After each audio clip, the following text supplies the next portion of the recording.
Welcome to Cusco. Now I'm on the top of the mountain and behind me, I'm overlooking Cusco. Now Cusco is a fascinating place because it was the capital of the Incan Empire. Now I've talked to quite a few locals and what they've been telling me is all kinds of different interesting things. For instance, the city of Cusco was shaped in the form of a puma, which is one of the most sacred animals in the Incan Empire.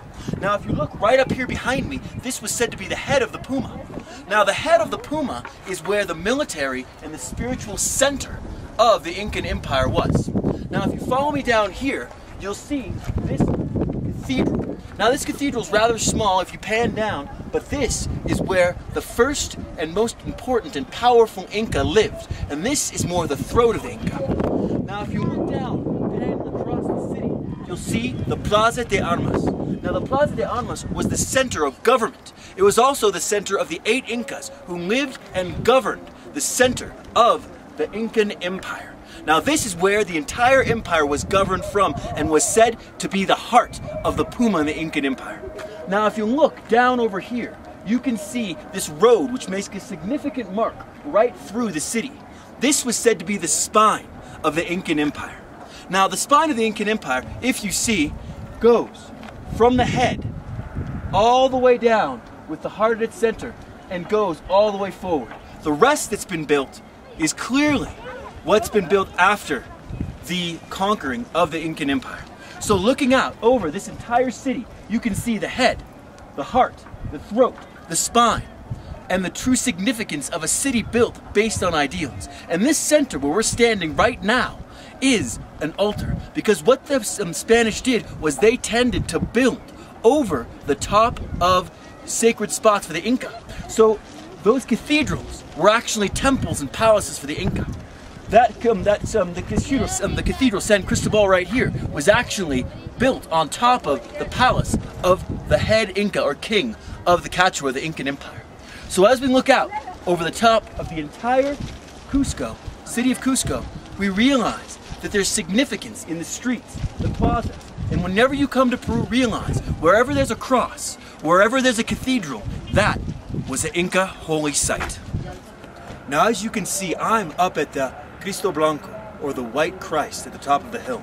Now during the day, the idea of the puma wasn't very clear, but at night you can see where the Plaza de Armas is truly the heart, one of the most bright parts of the city. And if you come over here, you can see how that street is the spine of the puma. And you can see how expansive Cusco is, how it goes up into the hills and it expands across. So this is a great example of not only the expansive nature of Cusco, but to show you the heart and the spine of the puma. So, city at night, Cusco abroad, and Peru. Alright, so this is the deal. I was able to find a gentleman who's practicing to be a tourist guide to be able to take me out here and take me to Sasyquaman. That may or may not be right. So what he's going to do is he snuck me in. I paid about $23 to get in, and it's actually for 4 sites that he's going to take me to. Now, behind me is actually the castle of the Incas. Now, this is where the puma head would be, where they would find refuge if attacked. So there's 3 levels of rocks here, fit very well together. So it's kind of interesting to see the architecture and the edifice and the castles of the Inca that were taken by the Spanish. Now, I'm going to go ahead and get a little tour of this place so I can get you guys a little bit more information. But you know what? It's amazing what you can swing in South America. If you can speak a little of Spanish, you can do a little intercambio or exchange. A little English for a little Spanish goes a long way.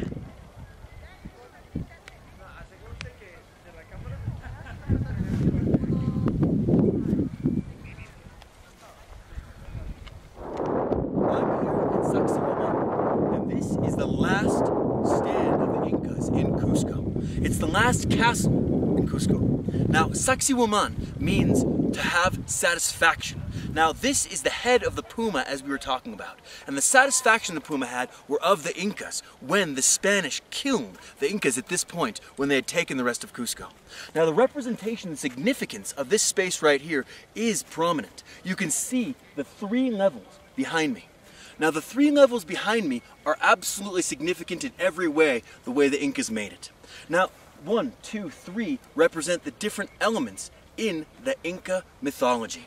Now you can look at first the top, which is the representation of the condor. Then in the middle, the representation of the puma.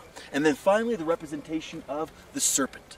Now this is fascinating because it's also representation of the three elements of power the Inca felt, which was the lightning, the thunder, and finally the death that being struck by the lightning and thunder brought. Now this also is representation of the three levels of Inca. Now one of them is the Ayapacha, which is the sky. The second is the Cayopacha, which is the earth which we're on, and the last is the Ucupacha, which is the underworld. And these are the different ideas of mythology which people moved in and out of in the Inca mythological stories. So this is quite a significant space, and you can see the stonework behind me, how significant it is. 600 years ago they built this to withstand their enemies, but unfortunately couldn't withstand measles, a civil war, and the invasion of the Spanish.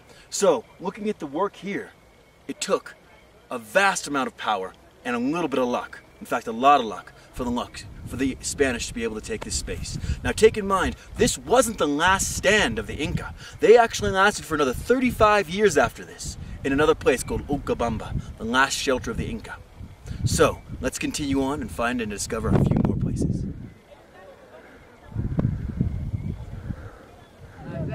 Woo!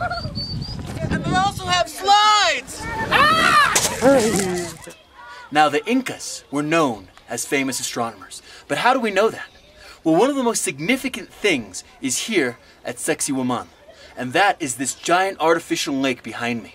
But what I'm going to show you in a moment is these channels and the seats right over there. And what they prove is that they used to form these lakes so that when the sky and the stars shone down, they looked at the stars from the reflection in the water. En busca de los tesoros, pero ya no retornaron. ¿Por qué no? Yeah. So these right here are the pools. And right over here you can see the seats which they used to sit down so they wouldn't have to look up at the stars, but they could look down with these ponds.